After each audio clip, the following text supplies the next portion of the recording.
अस्सलामुअलैकुम जी, welcome back to my channel Dollar Cashify. अच्छा, लास्ट टाइम जो है वो उम्मीद है जी आप लोग सब ठीक होंगे। लास्ट टाइम मैंने आपको जो है वो बैकग्राउंड कलर की प्रॉपर्टी लगाना सिखाई थी कि इस प्रॉपर्टी को कैसे यूज़ किया जाता है HTML के अंदर, क्योंकि हम लोग अभी HTML की सीरीज़ कर रहे हैं। तो HTML में बैकग्राउंड प्रॉपर्टी को कैसे यूज़ किया जाता है ये सिखाया जा रहा है। अच्छा, उसके बाद जी अब मैं नेक्स्ट प्रॉपर्टी में आता हूँ यहाँ पे आपको सिखाने के लिए। तो ये आगे एग्जांपल, उसके बाद नीचे आते हैं। तो ये है टेक्स्ट कलर। तो लास्ट टाइम मैंने आपको जो करवाई थी वो थी बैकग्राउंड प्रॉपर्टी लगा के दिखाई थी। मैं अगर आपको यहाँ पे दिखाऊं तो कहीं पे मैंने ये खाली जो है वो नहीं, ये भी बैकग्राउंड कलर नहीं है, ये तो खाली कलर थी, मैंने डायरेक्ट करवाई थी। मैं अभी आपको यहाँ पे दिखाता हूँ। ये प्रॉपर्टी मैंने आपको लगा कर दिखाई थी ट्राई टू योरसेल्फ पे। और ये देखो यहाँ पे सिंपल H1 के अंदर स्टाइल का एट्रीब्यूट और बैकग्राउंड माइनस कलर और आगे कलर का नाम कुछ भी है। जैसे कि यहाँ पे अगर मैं ब्लैक कर दूँ BLACK ब्लैक, तो ये देखो ये जो हेडिंग लिखी हुई थी दिस इज़ ए हेडिंग वो छुप गई, क्योंकि वो हेडिंग का कलर भी ब्लैक है और आपने बैकग्राउंड कलर भी ब्लैक कर दिया। अब ऐसे अगर मैं इसको भी, ये टोमेटो कलर है तो ये टोमेटो कलर आ गया है, लेकिन अगर मैं इसको भी जो है वो ब्लैक कर दूं तो ये, क्योंकि टेक्स्ट का कलर भी ब्लैक है तो यहाँ पे टेक्स्ट का कलर भी ब्लैक हो जाएगा और वो बैकग्राउंड भी ब्लैक, तो सेनो मैच हो जाएंगे। असल अगर मैं आपको दिखाना चाहूँ तो यहाँ पे कुछ लिखा हो तो आप ऐसे सेलेक्ट करके देख सकते हो। देखो मैंने सेलेक्ट किया तो पता चल गया है कि इस पर कुछ टेक्स्ट लिखा हुआ था। खैर, अगर आपने टेक्स्ट भी वाइट करना है तो आप यहाँ पे क्या करोगे, देखो ये अगली प्रॉपर्टी आपको दिखा रहा है टेक्स्ट का कलर। अगर आपने किसी टेक्स्ट के कलर को चेंज करना तो देखो हमें प्रॉपर्टी लगेगी स्टाइल कलर और उसके बाद ब्लू, खाली कलर आप लिखोगे तो वो टेक्स्ट का कलर अप्लाई हो जाएगा।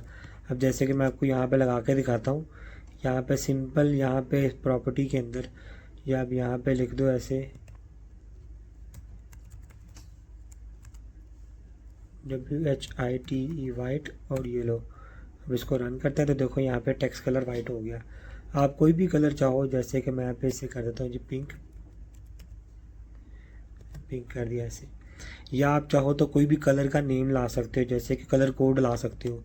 जैसे मैं लिखता हूँ जी कलर कोड, तो ये मैंने किया कलर कोड सर्च, पहली वेबसाइट पे ही जाता हूँ और यहाँ पे कलर्स के कोड होते हैं वो भी ले आता हूँ। आप चाहो तो कोई भी कलर के कोड ला सकते हो, तो या अगर आपको याद है तो आप वो ला सकते हो ऐसे।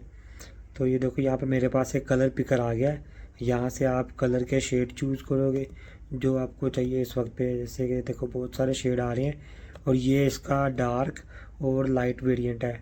ये डार्कनेस किस तरफ कलर का डार्कनेस है, ये कलर के अंदर वाइटनेस है, ये कलर का डार्क और ये कलर का डार्क है, दोनों तरफ से। तो यहाँ पे भी आप जाके ले सकते, देखो ये रेड कलर का कोड होता है FFF और उसके बाद टेट्रा 0, तो ये भी आप ले सकते हो। या कोई भी शेड आप यहाँ से अपनी मर्ज़ी का बना सकते हो, तो ये आपको कोड मिल जाएगा। अब जैसे कि मैं ये वाला कोड लेता हूँ, ये वाला टेक्स्ट कलर करवा देता हूँ। तो ये टेक्स्ट कलर का कोड क्या है, तो यहाँ पे लिखा हुआ है, आप सिंपल इस कोड को कॉपी करके वहाँ पेस्ट कर दो। ये आपके पास एक्स कलर है, ये RGB का कम्बिनेशन कोड है, ये HSL का कम्बिनेशन कोड है। तो ये सारे कम्बिनेशन कोड है, मैं इसको उठा लेता हूँ, बेशक ये भी उठा लो कॉपी। यहाँ पे जाते हैं यहाँ पे और ये कलर की जगह पर सिर्फ ये कोड पेस्ट कर देते हैं और रन करते हैं। ओके, हैश साइन था लगा तो ये कलर का कोड आ गया मेरे सामने, ठीक है। इस तरह से आप जो है वो कोई भी कलर लगा सकते हो, किसी भी किस्म का कलर आप किसी भी जगह पे अप्लाई कर सकते हो। बैकग्राउंड कलर देना तो ये बैकग्राउंड कलर की प्रॉपर्टी को, ये सेमीकोलन के बाद आप अगली प्रॉपर्टी का नाम लिखोगे, कॉलन लगाओगे, उसकी वैल्यू लिख दोगे और सेमीकोलन लगा दोगे। तो इस तरह से ये एक प्रॉपर्टी बन जाएगी वैल्यू के साथ। तो ये थी अगली CSS की प्रॉपर्टी। टेक्स्ट कलर को आप कैसे चेंज करना चाहते हो आप कर सकते हो CSS लगा के। अब बारी आ गई फ़ॉन्ट की। अगर आपको फ़ॉन्ट चेंज करना हो तो आप CSS की कैसी प्रॉपर्टी यूज़ करोगे, ये प्रॉपर्टी का नाम है फ़ॉन्ट फैमिली। तो आप ये प्रॉपर्टी यूज़ करोगे। जैसे कि देखो अगर आपको हेडिंग स्टाइल चेंज चाहिए तो सिंपल आप इस प्रॉपर्टी का यूज़ कर लोगे। यहाँ पे गए। तो चलो इसी हेडिंग को मैं जो है ना वो यूज़ करता हूँ।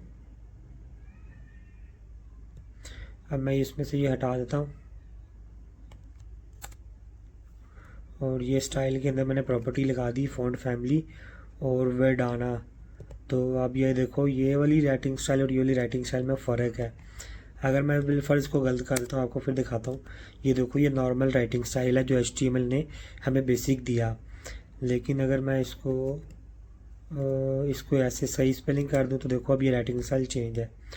आप डिफरेंट राइटिंग स्टाइल के नेम ला सकते हो।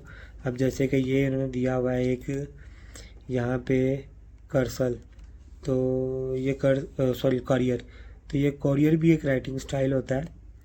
तो इसको मैं करता हूँ कॉपी, यहाँ पे जाते हैं और इस बार मैं ये वर्डाना की जगह पे कॉरियर लगाता हूँ, इसको करता हूँ रिफ्रेश। तो देखो इस बार ये कॉरियर राइटिंग स्टाइल है। ठीक है, आप चाहो तो कोई भी राइटिंग स्टाइल कॉपी कर सकते हो उसका नाम।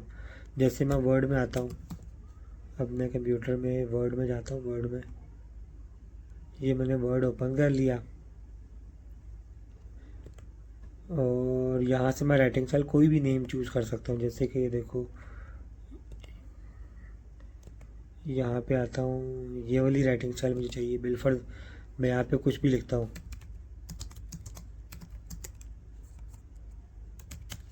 ये मैंने कुछ भी लिख दिया।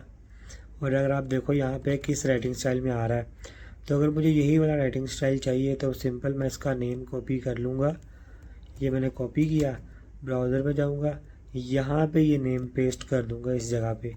ये मैंने पेस्ट किया, रिफ़्रेश करूँगा तो देखो ये राइटिंग स्टाइल वैसा ही अप्लाई हो जाएगा। तो आप इस तरह से कोई भी राइटिंग स्टाइल जो है वो ला सकते हो। आगे चलते हैं, ये तो हो गई फ़ॉन्ट की बात। उसके बाद नीचे आते हैं, ये आ गया साइज़। आप चाहो तो जितना मर्जी साइज़ बना सकते हो अपने फ़ॉन्ट का। बिलफर्ड H1 है, इसका तो लिमिटेड साइज़ होता है H1, इसके ऊपर बड़ा कोई साइज़ है ही नहीं। लेकिन आप CSS से इसका साइज़ अपग्रेड कर सकते हो और ज़्यादा। प्रॉपर्टी क्या होगी, सिंपल फ़ॉन्ट माइनस साइज़, बस। देखो ये H1 है, इतना ही साइज़ है। तो अगर मैं इसको क्या करना है, मैंने ज़्यादा कर देना, तो ये देखो यार मैंने एक और प्रॉपर्टी लगाई फ़ॉन्ट माइनस साइज़ 300%। तो ये 300% चला गया है। आप इसको चाहो तो पिक्सल्स में भी कर सकते हो, तो वो 300 पिक्सल बहुत बड़ा हो जाएगा। 300% ये किसका है, ये H1 का 300% है। मतलब कि H1 अगर 100% है तो उसके 3 गुना ज़्यादा और कर दो ऐसे, तो ये 300% हो गया, 300 गुना ज़्यादा, सॉरी। तो मैं यहाँ पे करता हूँ जी, इसमें 100 पिक्सल कर देता हूँ, ऐसे 100px लिख दोगे आप। तो इसको रन करेंगे तो देखो ये 100 पिक्सल का साइज़ हो गया।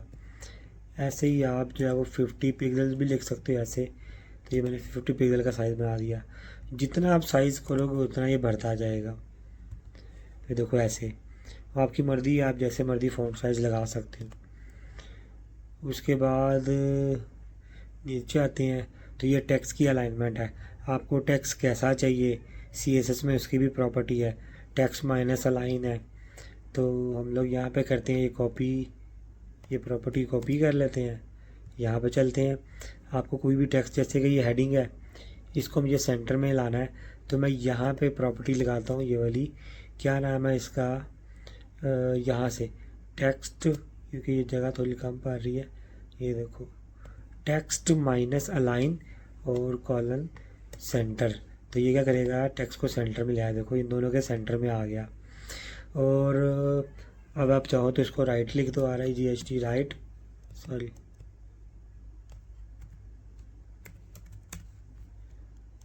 तो देखो टेक्स्ट राइट पे चला गया। नहीं लिखोगे तो बाय डिफ़ॉल्ट, ये देखो बाय डिफ़ॉल्ट लेफ़्ट पे ही होता है टेक्स्ट। आपको मेंशन करना पड़ेगा कि मुझे सेंटर में चाहिए कि राइट में चाहिए। तो आप इसको राइट और सेंटर कर सकते हो। तो एक ये प्रॉपर्टी हमारी कवर हो गई। उसके बाद ये उन्होंने चैप्टर की समरी बता दी कि हमने इस चैप्टर में क्या क्या सीखा। स्टाइल है, बैकग्राउंड कलर है, फ़ॉन्ट फैमिली है, फ़ॉन्ट साइज़ है और टेक्स्ट माइनस अलाइन है। तो ये एक जो है ना वो समरी रिपोर्ट थी छोटी सी। तो नेक्स्ट जो है हम लोग देखते हैं, इसमें नहीं है, नेक्स्ट लेक्चर जो हमारा वो एक्सरसाइज का होगा वो मैं आपको अब नेक्स्ट वीडियो में गाइड करूँगा। फ़िलहाल जो अगर आपको किसी चीज़ की प्रॉब्लम है या कोई भी चीज़ समझ में नहीं आती तो आप जो मुझे कमेंट भी किया करें लाजमी, उम्मीद है जी आपको मेरे पिछले लेक्चर से भी समझ आती होंगी चीज़ें। तो ऐसे ही जो है वो लर्निंग करते रहें, सीखते रहें। मेरे चैनल के थ्रू से मैं जो अब बिल्कुल डिटेल में सिखा रहा हूँ, एक एक चीज़, एक एक स्टेप गाइड करता जा रहा हूँ। इंशाल्लाह आपसे मुलाकात होती है अब नेक्स्ट लेक्चर में। तो देखते रहें जी मेरा चैनल डॉलर कैशिफाई। ओके जी, अल्लाह।